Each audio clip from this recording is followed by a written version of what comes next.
Kelompok Xiao Yan tidak terus tinggal setelah mengambil keputusan. Mereka segera pindah dan bergegas kembali ke pavilion bintang jatuh. Setelah kembali ke pavilion, rombongan beristirahat selama 2 hari.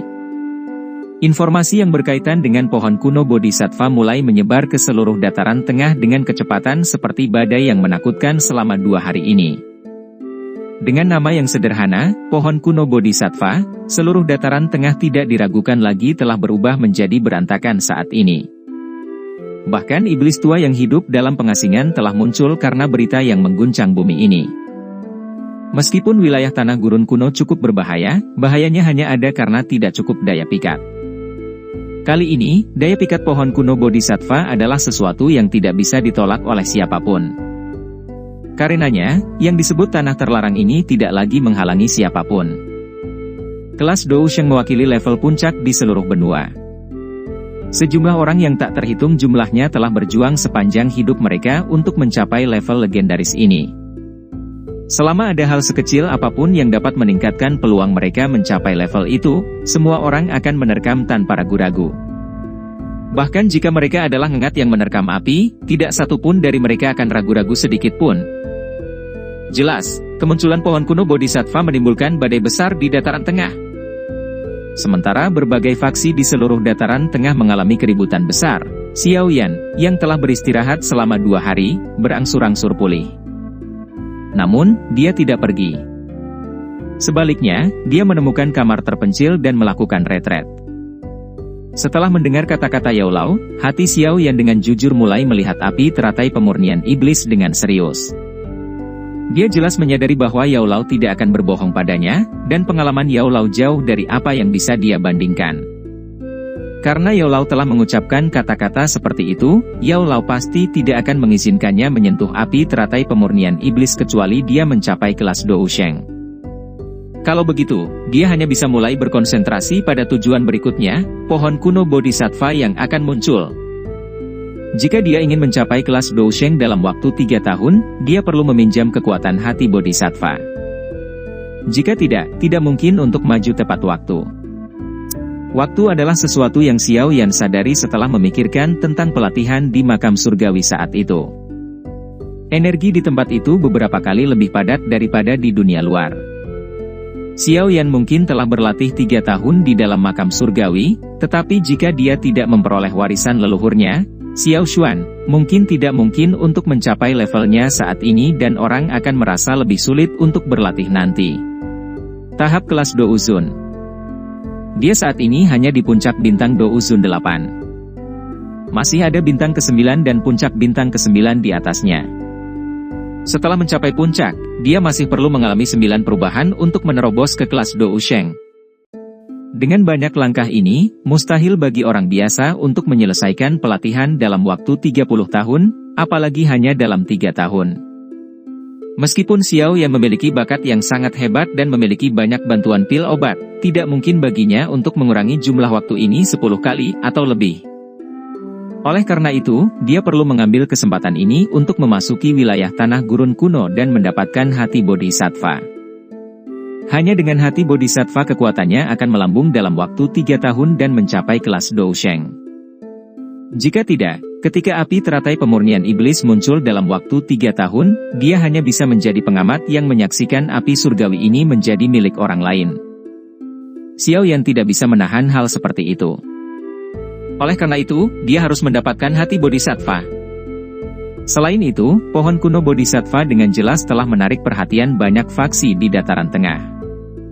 Tidak mudah untuk berhasil mendapatkan hati Bodhisattva dari tangan orang-orang yang tak terhitung jumlahnya ini. Akan ada juga beberapa seperti Tian Hizi atau iblis tua yang lebih kuat di antara mereka. Oleh karena itu, Xiao Yan harus mencoba yang terbaik untuk meningkatkan kekuatannya. Cara tercepat untuk meningkatkan kekuatan seseorang tidak diragukan lagi dengan berlatih keterampilan Dou kelas tinggi. Itu adalah niat Xiao Yan untuk berlatih badan kaca King Kong yang baru saja dia dapatkan selama retret ini. Benda ini adalah keterampilan Dou kelas Tian dan pasti memiliki kekuatan yang luar biasa. Jika dia berhasil mempraktikannya, dia akan lebih percaya diri selama perjalanan ke wilayah gurun ini. Aroma kayu cendana bertahan di dalam ruangan yang sunyi. Xiao Yan duduk di atas ranjang batu. Dia mengepalkan tangannya dan gulungan emas tua muncul di dalamnya. Dia mengangkat gulungan itu, dan dia melihat beberapa kata kuno di sampingnya. Badan kaca King Kong. Xiao Yan dengan lembut menghembuskan napas dan meletakkan gulungan itu di dahinya. Keterampilan Dou kelas Tian ini tidak merepotkan seperti telapak agung penciptaan surga. Seseorang bisa saja menggunakan kekuatan spiritual seseorang untuk mendapatkannya. Alasan mengapa itu sangat merepotkan terakhir kali adalah karena itu adalah niat elit Dou Sheng. Gulungan itu menyentuh alis Xiao Yan sementara sebuah pikiran melewati hatinya dan cahaya keemasan keluar dari gulungan itu. Sejumlah besar informasi melonjak ke dalam pikiran Xiao Yan seperti air banjir. Badan kaca King Kong, level rendah Dou skill kelas Tian mengubah tubuh seseorang menjadi logam yang tidak dapat ditembus atau dihancurkan. Ketika seseorang menguasai Dou skill ini sepenuhnya, tubuhnya berubah menjadi King Kong. Ukuran tubuh mereka menjadi 99 kaki, sangat kuat, dan cahaya keemasan yang menyilaukan muncul. Kepalan seseorang akan menghancurkan langit sementara kakinya akan menghancurkan tanah. Setelah membaca kata-kata emas besar yang bergema di sekitar kepalanya, Xiao Yan bisa merasakan betapa mendominasi Dou skill ini. Ini adalah keterampilan Dou yang menggunakan Dou Qi untuk memperkuat tubuh fisik seseorang. Setelah mempelajari metode Dou skill ini, dia tanpa sadar menghela nafas kekaguman. Itu memang keterampilan Dou yang kuat yang hanya bisa dibuat oleh seorang elit Dou Sheng. Xiao Yan saat ini bisa dianggap memiliki mata yang sangat pemilih. Keterampilan Dou yang telah dia latih termasuk beberapa keterampilan Dou kelas Tian, jadi latihan keterampilan ini cukup lancar. Dikatakan bahwa semua teknik akan menjadi jelas setelah seseorang menguasai satu teknik. Berbagai keterampilan Dou mungkin memiliki metode pelatihan yang berbeda, tetapi semuanya pada akhirnya memiliki akar yang sama. Begitu seseorang menguasai poin ini, tidak sulit untuk mempelajari keterampilan Dou lainnya dengan pengecualian beberapa yang unik. Untuk berlatih, badan kaca King Kong, ini, seseorang perlu menggabungkan Dou Qi seseorang dengan tulang, darah, dan dagingnya menggunakan metode yang unik. Keterampilan Dou keras pada tubuh fisik seseorang. Untungnya, tubuh fisik Xiao Yan telah mengalami banyak penyempurnaan dengan berbagai harta karun alam.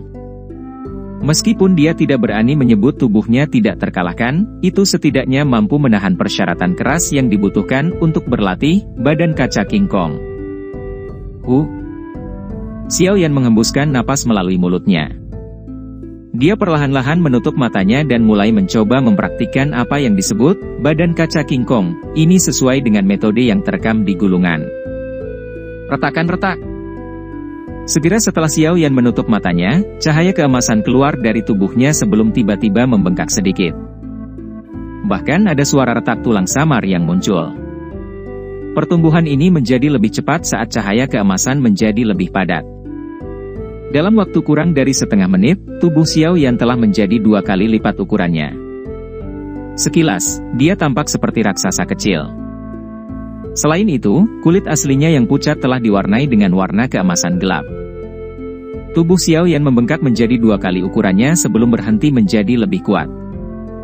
Cahaya keemasan perlahan meredup dan tubuhnya dengan cepat menyusut. Dalam sekejap mata, itu telah kembali ke keadaan sebelumnya. Grup. Xiao Yan tiba-tiba membuka matanya setelah tubuhnya menyusut kembali ke ukuran aslinya. Seteguk darah merah cerah dimuntahkan, membuat tanah menjadi merah. Sudut mulut Xiao Yan bergerak-gerak setelah mengeluarkan seteguk darah segar. Ekspresinya menjadi sangat jelek.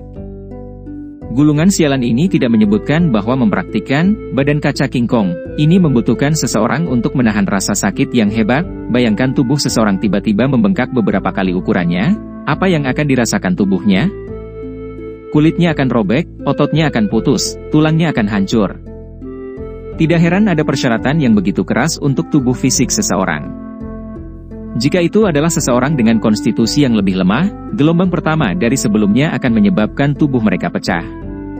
Xiao Yan menggelengkan kepalanya dengan cara yang tidak bisa berkata-kata. Dia diam-diam menghela nafas. Terlepas dari seberapa banyak rasa sakit yang dia rasakan, dia perlu mempraktikkannya. Tidak mungkin untuk tidak membayar harga jika seseorang ingin mendapatkan kekuatan besar. Jika Xiao Yan mampu menahan rasa sakit yang hebat ini, dia akan terbiasa dengan transformasi seperti itu dengan konstitusinya. Pada saat itu, dia akan bisa benar-benar melepaskan kekuatan badan kaca King Kong, tapi dia harus terus membengkak tubuhnya, membiarkan kulit, otot, dan tulangnya terbiasa dengan rasa sakit yang hebat ini. Mempraktikkan Dou skill ini adalah sejenis penyiksaan. Xiao Yan dengan sedih menghela nafas di dalam hatinya. Dia sekali lagi menutup matanya saat cahaya keemasan keluar. Tubuhnya membengkak sekali lagi sebelum menyusut. Setelah itu membengkak dan menyusut lagi saat darah segar diludahkan berkali-kali. Seolah-olah darahnya bebas keluar dari mulutnya. Untungnya, darah segar yang dimuntahkan berkurang seiring aliran waktu. Setengah bulan berlalu saat Xiao Yan sedang melakukan retret. Selama setengah bulan ini, dataran tengah mengalami kekacauan. Faksi yang tak terhitung jumlahnya telah mengirim orang-orang mereka untuk pergi ke dekat wilayah tanah gurun kuno, tetapi pasukan utama tidak bergerak karena mereka menunggu keakuratan informasi untuk dikonfirmasi. Setelah pohon kuno Bodhisattva benar-benar muncul, itu akan menciptakan fenomena yang tidak biasa. Pada saat itu, seluruh dataran tengah bisa merasakan perubahannya. Hanya ketika mereka benar-benar merasakan fenomena semacam ini barulah faksi-faksi ini, yang siap bergerak, benar-benar menjadi bersemangat. 5 hari lagi perlahan berlalu dengan kegelisahan ini. Ketika sinar pertama cahaya pagi melesat ke daratan pada hari ke-6, aura jernih tiba-tiba mulai menyapu dari langit timur laut melintasi dataran tengah. Itu seperti gelombang yang tiba-tiba menyapu langit dan tersebar di kejauhan. Siapapun yang menghirup udara jernih ini akan memiliki gambaran serupa yang muncul jauh di dalam pikiran mereka. Itu adalah pohon kuno yang menjulang tinggi. Aura cerdas menyebar dari pohon kuno ini. Ini adalah pohon kuno Bodhisattva yang legendaris. Keributan akhirnya pecah di dataran tengah saat ini. Ada sekelompok kamar tenang jauh di dalam pavilion bintang jatuh. Semua kamar ini dibangun untuk sesepuh pavilion bintang jatuh. Hanya sesepuh yang memiliki kualifikasi untuk berlatih di kamar ini karena energi yang ada di sana adalah yang terpadat di alam bintang. Banyak sesepuh akan berkumpul di tempat ini pada hari biasa untuk berdebat dan berlatih. Secara alami tidak ada perbedaan pada saat ini. Banyak sosok tua berdiri di sekitar tanah kosong di luar ruangan yang tenang ini saat mereka mengobrol dengan riang. Bang! Suasana damai semacam ini tidak berlangsung lama sebelum tiba-tiba dihancurkan oleh ledakan hebat. Segera, banyak tatapan tertegun melesat. Mereka mendarat di ruangan sepi yang jaraknya cukup dekat karena tiba-tiba meledak. Ada cahaya keemasan yang samar-samar berkedip darinya. Ini adalah... Banyak sesepuh tercengang saat melihat cahaya ini. Bang! Suara keras lainnya muncul saat ruangan yang keras itu diledakkan dengan paksa. Setelah itu, raksasa kuning keemasan setinggi 70 kaki berdiri dari ruangan yang sunyi di depan banyak mata yang terpana. Langkahnya mengguncang gunung saat berjalan keluar dari reruntuhan ruangan. Setelah itu secara eksplosif meraung ke langit. Suara menakutkan segera menjadi substansi nyata yang tersapu seperti badai. Gelombang sonik yang kuat itu menyebar ke setiap sudut alam bintang. Para sesepuh yang berada di dekatnya dipaksa mundur selusin langkah sebelum tubuh mereka menjadi stabil. Benda apa itu? Sebagian besar ekspresi sesepuh berubah ketika mereka merasakan kekuatan menakutkan dari raksasa kuning emas. Mereka bisa merasakan aura yang sangat berbahaya darinya. Seolah-olah orang besar itu hanya perlu melayangkan pukulan untuk menghancurkan mereka menjadi daging cincang. Perasaan ini menyebabkan mata banyak sesepuh tanpa sadar bergerak-gerak. Yang terlemah di antara mereka hampir tidak menjadi douzun sedangkan yang terkuat adalah bintang 8 atau 9 douzuns. Namun, bahkan orang-orang ini merasakan bahaya yang ekstrim ketika melihat raksasa kuning keemasan ini. Untungnya, sesepuh ini memang memiliki kualitas yang seharusnya dimiliki seorang ahli. Mereka dengan cepat berpencar setelah merasakan kejutan awal dan samar-samar membentuk lingkaran di sekitar raksasa kuning keemasan. Mereka akan menyerang dan membunuhnya jika menunjukkan aktivitas yang tidak biasa.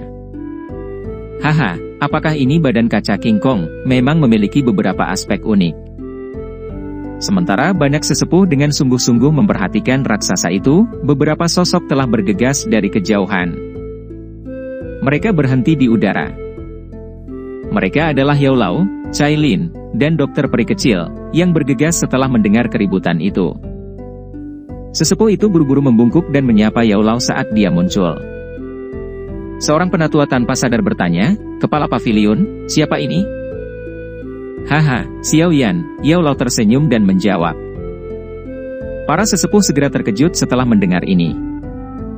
Mereka tercengang saat melirik raksasa emas itu. Tak satu pun dari mereka akan membayangkan bahwa hal ini adalah sesuatu yang telah diubah oleh Xiao Yan. "Haha." Raksasa emas tertawa terbahak-bahak di depan mata semua orang yang tertegun. Cahaya keemasan segera keluar dan tubuh besar itu mulai menyusut dengan cepat. Dalam selusin detik lebih, raksasa itu berubah menjadi sosok kurus. Batuk. Xiao Yan tidak batuk darah setelah kembali ke bentuk aslinya, tapi dia masih mengeluarkan beberapa batuk yang hebat. Itu jelas merupakan hasil dari rasa sakit yang luar biasa dari transformasi tubuhnya. Sayangnya, tubuh kaca King Kong yang telah saya latih hanya setinggi 70 kaki atau lebih. Masih ada celah dengan puncak 99 kaki. Xiao Yan menggelengkan kepalanya dan berbicara dengan agak menyesal. Anda seharusnya tidak merasa tidak puas. Jika tubuh fisik Anda tidak mengalami penyempurnaan dari berbagai harta karun alam dan cairan obat, Anda tidak akan mencapai tingkat ini bahkan jika Anda diberikan waktu setengah tahun. Yao Lao tertawa. Xiao Yan menyeringai. Ia sadar bahwa tingkat kemajuannya sudah dianggap sangat baik. Alasan dia hanya bisa mencapai 70 kaki atau lebih adalah karena dia dibatasi oleh kekuatan tubuhnya. Jika dia memperoleh lebih banyak harta karun alami yang dapat memperbaiki tubuh fisiknya, dia mungkin bisa melompat ke puncak setinggi 99 kaki. Pada saat itu, Xiao Yan yakin bahwa dia akan dapat meledakkan seorang ahli puncak kelas Douzun biasa dengan sebuah pukulan. Setelah periode pelatihan ini, auraku juga tumbuh sedikit. Wilayah tanah gurun kuno mungkin sangat berbahaya, tetapi ada juga banyak harta karun alam yang tidak dapat ditemukan di dunia luar. Jika saya cukup beruntung selama perjalanan ini, saya mungkin bisa mencapai bintang Douzun 9 dan berhasil menguasai badan kaca King Kong sebelum menemukan pohon kuno Bodhisattva. Xiao Yan merenung dalam hati. Saat ini dia perlu terus memperkuat dirinya sendiri. Informasinya sudah dikonfirmasi. Munculnya pohon kuno Bodhisattva memang benar. Yao Lao menatap Xiao Yan sebelum berbicara perlahan. Oh. Hati Xiao Yan tanpa sadar berdebar kencang saat mendengar berita ini. Dia memiringkan kepalanya. Sepertinya golongan lain juga mulai bergerak. Kali ini, kamu akan memimpin beberapa orang untuk pergi ke wilayah tanah gurun kuno terlebih dahulu. Anda memiliki token giok spasial yang saya berikan kepada Anda. Hancurkan jika Anda menemui masalah yang tidak dapat Anda selesaikan. Aku akan segera pergi, kata Yao Lao. Daya pikat pohon kuno Bodhisattva terlalu besar. Kemungkinan bahkan klan kuno itu akan ikut campur. Oleh karena itu, akan sangat sulit untuk berhasil mendapatkan hati Bodhisattva. Xiao Yan mengangguk. Dia sudah siap secara mental untuk ini dan tidak terkejut. Aku harus tetap berada di pavilion bintang jatuh untuk menjaganya. Karena itu, Anda harus mengandalkan diri sendiri selama perjalanan ke depan. Hancurkan token setelah Anda memasuki bagian terdalam dari wilayah kuno. Lagi pula, dengan kekuatanmu, tempat itu sepertinya akan sangat berbahaya. Yao Lao menepuk bahu Xiao Yan dan mendesah pelan, perjalanan ini terlalu penting bagimu.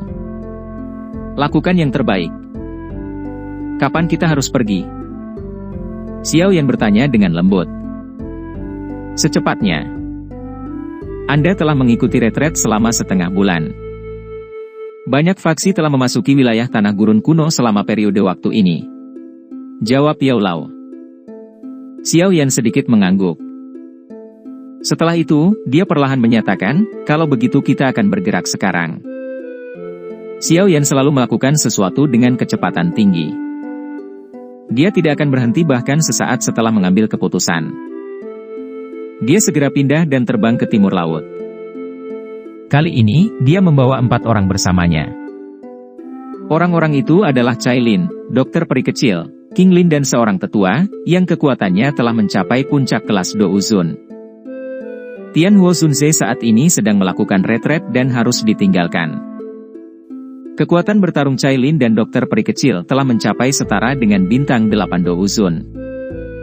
Mereka akan bisa melawan seorang ahli di puncak kelas Do Uzun jika mereka bergandengan tangan.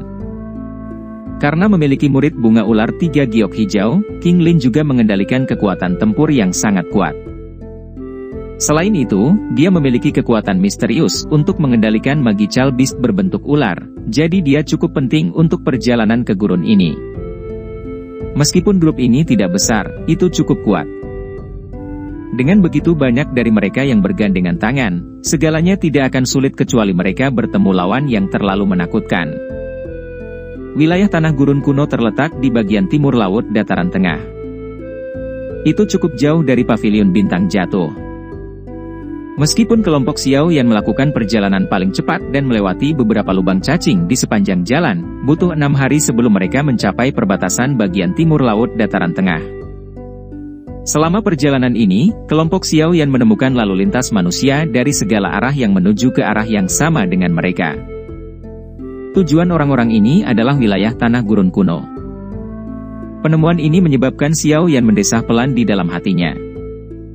Tak disangka godaan dari pohon kuno Bodhisattva begitu menakutkan. Tempat itu dikenal sebagai tempat terlarang bagi manusia di masa lalu. Kota gurun adalah kota manusia terakhir yang paling dekat dengan wilayah tanah gurun kuno. Biasanya tidak banyak orang yang tinggal di kota, dan karena reputasi ganas daerah tanah gurun kuno, jarang ada yang bepergian ke sini. Karenanya, kota itu tetap sepi sepanjang tahun, tetapi hari ini berbeda. Munculnya pohon kuno Bodhisattva telah menarik perhatian banyak orang.